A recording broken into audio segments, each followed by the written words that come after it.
first episode. Got a chair, but the show must still go on. I'm Wayne Brown, editor-in-chief of Region 99, and I am here with my fellow writers, Cindy S. and Josh B. Hello. So, E3, ladies and gentlemen. E3 was pretty interesting this year on account that it didn't have Sony. What do you guys think? I didn't think it lived up to par. It wasn't as hyped up as all the other years.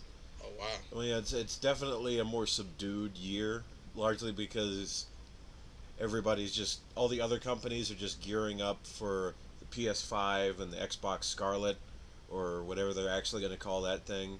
So they feel like they can bring their C-tier stuff, really. The only company that was really trying to hit on all cylinders was Nintendo, because they're not trying to, put out a new system. The Switch, I think, still has, I want to say, 5 years left. Yeah, give or take. But yeah, so it was interesting because while Sony wasn't there, other companies that didn't have conferences previously did have conferences this year, like Square Enix. Yes. What did you think of the Square Enix conference? When I saw it, it was alright, but there was nothing really there that's really shock factor. Like, yeah, I need to grab this. Like, it was like everybody was just coming to release something, but it wasn't to their highest standards. So, yeah, a lot of JRPGs, indie games. Indie too. games, which I appreciate indie games. So it was the year of streaming? It was like the year of streaming, basically? I guess so. They did have they did advertise a lot of, not necessarily streaming services, because I know that Bethesda did advertise like a streaming service they were doing, or a new way to stream video games. But I know a lot of companies were advertising their own. Their own browsers, or storefronts like Uplay Plus. Oh yeah. And Xbox released the Xbox Game Pass Ultimate, which is literally you get to play your games on the Xbox as well as PC. So you could literally go into your PC, put your Xbox games, and continue where you left off on your console. So Microsoft just, hey, let's put it together. That's really it. And it includes gold now. Yeah. So instead of you just playing to rent your games for whatever period of time, you get Xbox Live, play on your PC and your console for $15 a month. Got you. Yeah, I'm surprised that they're still doing a console at this point. Like, I thought Microsoft was going to be moving away from console production entirely after they started moving away from disk drives. Well, they only made one without a disk drive. At this point, there's still a disk drive being incorporated into Project Scarlet, because that's still what's being stated. And at the end of the day, it's still going to be a disk drive, because you're not going to have everybody that just wants to get digitals. Everybody still likes the hard disk, likes to switch them out. They want to be able to even have that trade-in value. Yeah. Because once they get tired of it, swap it out, get something else. So what's the Scarlet?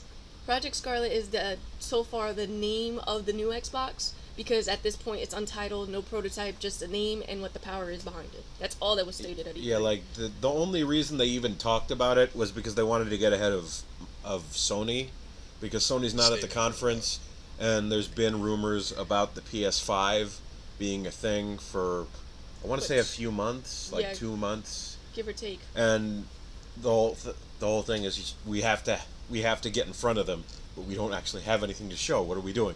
Get in front of them. It doesn't matter. As long as they announce something, it's like they hit the ball before Sony did. But at the end of the day, right after the conference, Sony announced that what they're trying to do in PS5 is eliminate loading screens. Ooh. So no loading screens, straight gameplay. I could do that. I could see that. I could see happening. I would appreciate that. Yeah, loading screens are a pain because you wait constant. So literally they're trying to eliminate the entire loading screen process. One example I can definitely speak for is like when I'm playing Days Gone, and it takes me like 5 years just to go from start to my scene. And I'm sitting there like, oh, let me cook dinner, put the kids to bed, the game is back, I'm good. So that's definitely something that Sony would kill the industry with. Like, straight to gameplay.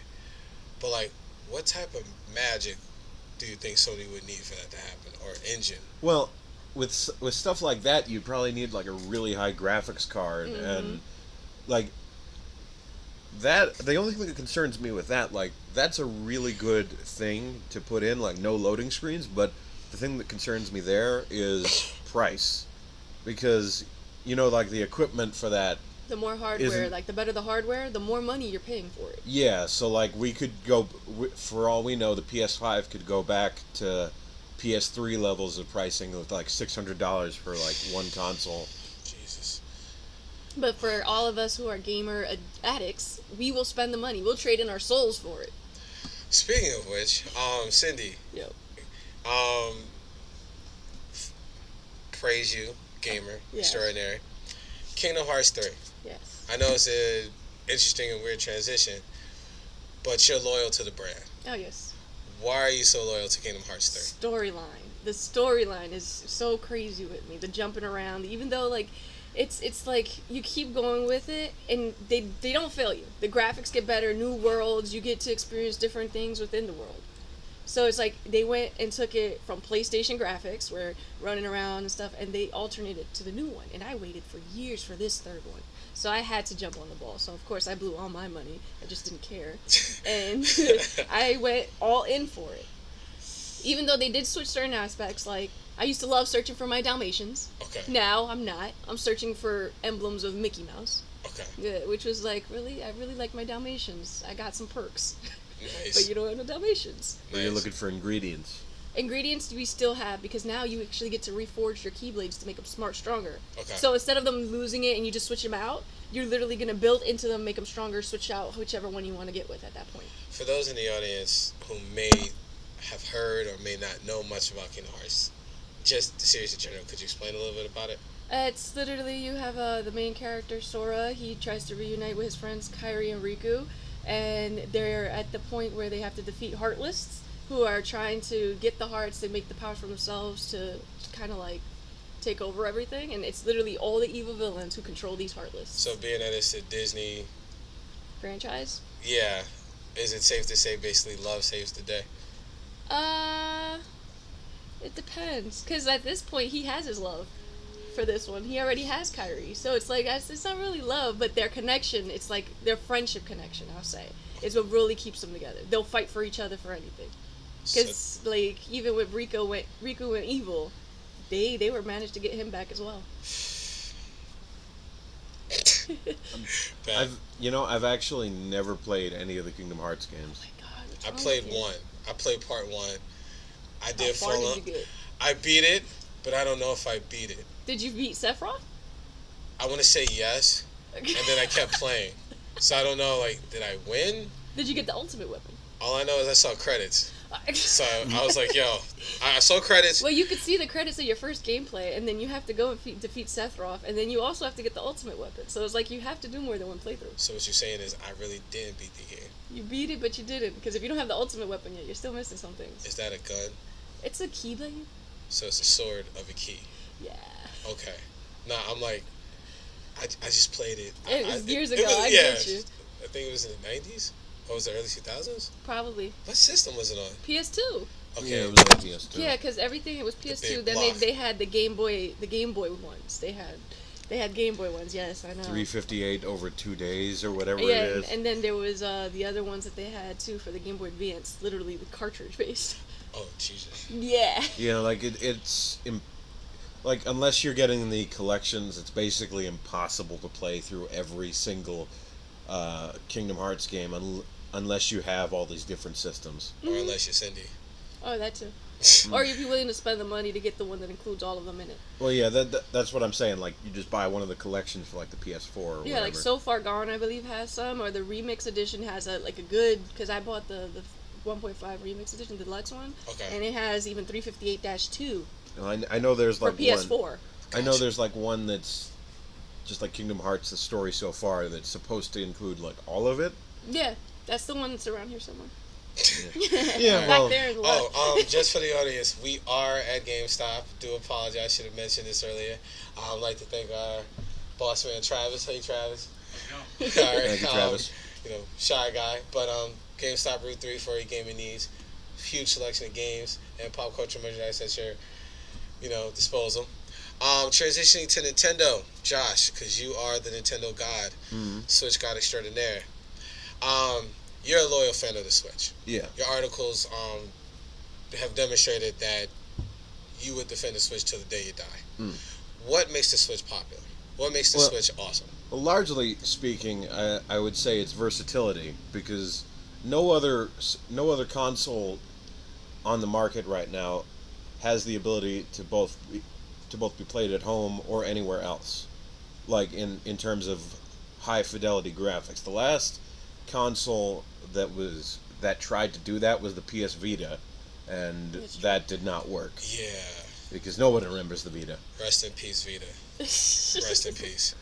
But yeah, largely speaking, that and just the wide variety of games that that the Switch has, like you could have something that's family friendly like Mario Kart, or you could have something as like brutal as Doom or Wolfenstein. Okay. On the Switch, it's just a ton of variety and like a ton of different options on how you can play.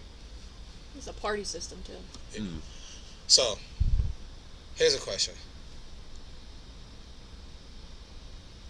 You mentioned it was a party system. Mm-hmm. So you're like, so it's the club, so I can take it to the club. Well, not literally to the club. Let's just say you're having a social gathering at home with Uh-huh. your regular friends, and let's just say you're kicking a couple back, and you want to play. You have so many options at that point, and you're up to, you could get two sets of controllers and the pro controller. So you're getting about a good, six people to play at one time? Yeah, they even have GameCube controllers. Yeah, for you could use it too. That you can use for any of the games, really. And you could just sit in, and all six of you guys could play Mario Party, up to tennis. Up to 8 with And of course, Super everybody's Smash favorite, Brothers. Mario Kart. Of Oh, course, yeah. you like to race each other, start cursing, and pushing each other out the way. It works. Yeah, I know I've almost ended friendships from Mario Kart, but It's like Uno. We love to hate you. yeah, it's like That's when friendships are tested. Nice. yeah, I have over 70 games for the Nintendo Switch, and Jesus. they're all What do you good think majority of them are fantastic. What do you What's think of your the best Zelda seller? that was announced? Oh, That's coming out. Breath of the Wild 2, Breathe Harder. Mhm. Yeah, I think it's going to be great. I do think that it's interesting. They say it's going to be darker than Majora's Mask, which is famously like the most dark.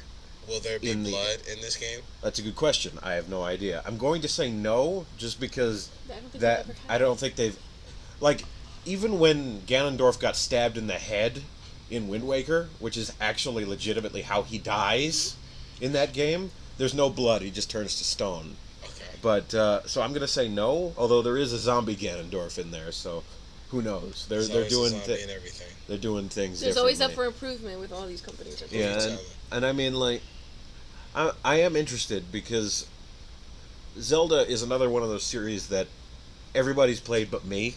Okay. So like, the first quote-unquote Zelda game I ever played was Hyrule Warriors Legends for the Nintendo 3DS, and I love that game, even though I only understood bits and pieces because I haven't actually played the games that they come from. So you didn't have the fill-in-the-blank factor. Yeah, but the story tended to carry itself pretty well, and so Breath of the Wild was my actual first experience with Zelda, and like it's one of those games where it just immediately validates your decision to buy that console. Like, Gotcha. it's just a beautiful game. Like when you first step out and see the entirety of Hyrule and know that you can actually go everywhere that you're seeing is beautiful. All right. Now, we all grew up with Nintendo, and one of the things that made Nintendo great was the handheld device, the Game Boy, the Advance, the 3DS, and everything. Now, there's been rumors circulating, of which I believe they are true, that Nintendo is about to get rid of the 3DSs. To eradicate them. Oh yeah, no, the 3DS has been retired at this point. It's been retired. Like The final. But why should they? But This was their, this was helping them through those stormy console years. Well, because functionally the Nintendo Switch effectively supplants the 3DS because you have the portability of the 3DS while also still being a home console. It's more like a fusion. The very last official, I want to say AAA-esque game for the Nintendo 3DS was Persona Q2. the one that just dropped. Yeah, and like outside of that, I'm pretty sure that's the last big release for the Nintendo 3DS. Because that's the only one I was literally waiting for, because they don't really release that many games for 3DS like that is actually worth you spending your money for. Yeah, I mean, I thought it was weird that they re-released Luigi's Mansion 1 onto the 3DS instead of the Nintendo Switch, but I guess because they already had those assets from making the second one on Switch. Not Switch, 3DS. Yeah, but now they're releasing it for the... So in summation, you could say that Nintendo doesn't need it anymore. No, Switch or nothing. I think that the Switch will be enough to carry them at least for a while. For a while, PS5 especially since they're trying to do that now. The Xbox Game Pass is going to be put on the Nintendo Switch. Oh yeah. They're speculating this onto it, so now you're able to actually do that real cross-play, and still, even if you're an Xbox player and have a Switch, you can still play your Xbox game on the Switch. Yeah, because now you have more of a portability with Xbox games. Yeah, because they're starting to put Xbox games on the Switch, like they recently put Cuphead onto the Switch, which was an Xbox exclusive for the longest time, and more recently they announced Super Lucky's Tale for Nintendo Switch at E3. But in addition to that, there are also rumors that Nintendo might not be done with the handheld market just yet. Okay. Largely because they're thinking. Well, there are rumors going around that they're going to be releasing 2 new versions of the Switch. Okay. One Switch that would A, be Switch B. like the Switch Mini, or like the Switch, or like somebody said online, it's like, oh, the light Switch, and the power Switch. Yeah, the other one is supposed to be more because powerful. Because like one would be like purely for handheld gaming, which would be slightly smaller than the regular Switch, and one would be bigger, that's more meant for home use. Sorry, I just can't get over the light switch and the power switch. So but it kind of makes sense too, because at this rate, because from this one they learned whatever it is they had to fix. Because not for nothing, for me, what killed me was the battery life is insane. It drains like water. Yeah, I mean, so it's like the Game Gear. Like, you go in, you playing, and then next thing you know, you're already at half battery. You don't even get that far into a game, you're like, snap. Oh, Jesus. I mean, I thought that the battery worked all right, but I guess that's probably because, first of all, it's like the only next-gen system I own. Yeah. And secondly, I don't think I was ever too far from a power source. Yeah, I get you. Plug it. It's just when you're literally all in and you're not paying attention, then that little light comes on. You're just so tight. So it's like you either get a battery pack behind you, especially if you're taking it on the go, and you're not by a power source. You better figure out what you're doing with yourself. It also largely depends on what game you're playing, because if you're playing Breath of the Wild, you get 2 hours of gameplay on it by itself. But if you're playing something like Battle Chef Brigade, you could get up to 4 or 5. Yeah, when I play Splatoon, it's just insane. Here was something that you guys brought up. The future of gaming is starting to look like crossplay. Yes. Between systems, and what do you think that means for the industry as a whole? What do you think is going to take? What do you think is going to happen? They're all going to be sharing. At this point, exclusives are no longer existent. Think about it. Sony exclusives already dropped for Xbox. Xbox exclusives are dropping for Sony. I don't think exclusives no longer will be a thing, because before, you would want a PlayStation for the exclusives. Yeah. And at this point, what's the exclusive for PlayStation? I mean, the only thing that comes to mind is Gravity Rush. That's about it, right? Yeah, I mean, and that's just because that's a game series that I've been wanting to play for the longest time. I bet not even Sony remembers Gravity Rush at this point. But it's just coming at that point, because think about it. Kingdom Hearts was always a Sony exclusive. What happened? Xbox got it. Yeah. Crash Bandicoot, Sony exclusive. What happened? Xbox has it. And so did Nintendo, actually. So, yeah, now they're spreading it out. So at this point, I don't think exclusives will be a thing. You might get exclusive content for each console, that they could do, which they have been doing at this point. But they're no longer, I don't think they'll no longer be that you need this system to play this game. Do you really think that we'll get Nintendo exclusive games on Xbox or PS5? The day I see, hold on, I just got it. The day I see Mario on Sony, Mario Brothers, I'm done. I can't do it anymore.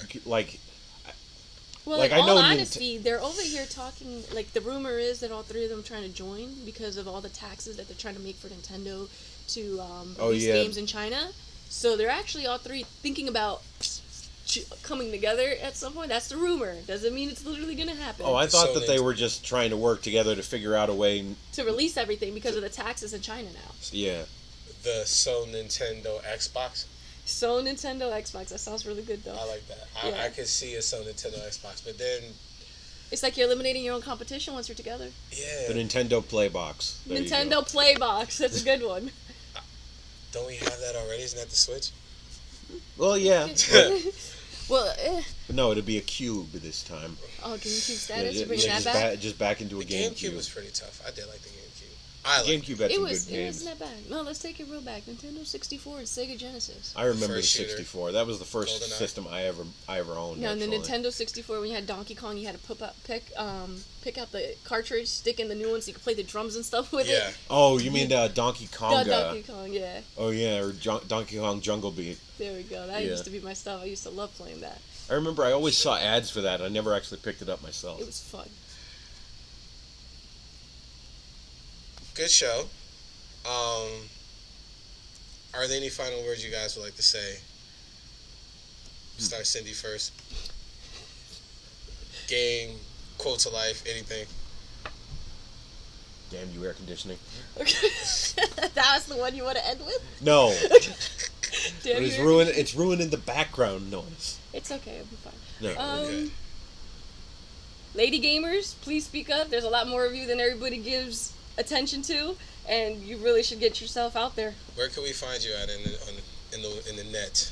Oh, like Xbox and PlayStation and all that? Any accounts that Yeah, we should know? my Xbox account is FineAngel91. I play pretty much anything. I'm not really just set to anything. And for my Sony PSN, I'm IceQueen2119. Josh? Cool. I am. All I have to say is Bethesda.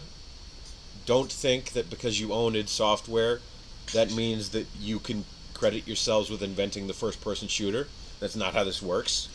You can find me on social media, Instagram, Twitter, at the local Braffman. That's BRA, F as in Frank, MAN. And I don't remember my Nintendo ID off the top of my head, so I will just have to get that for next podcast. It will be placed at the bottom of this one.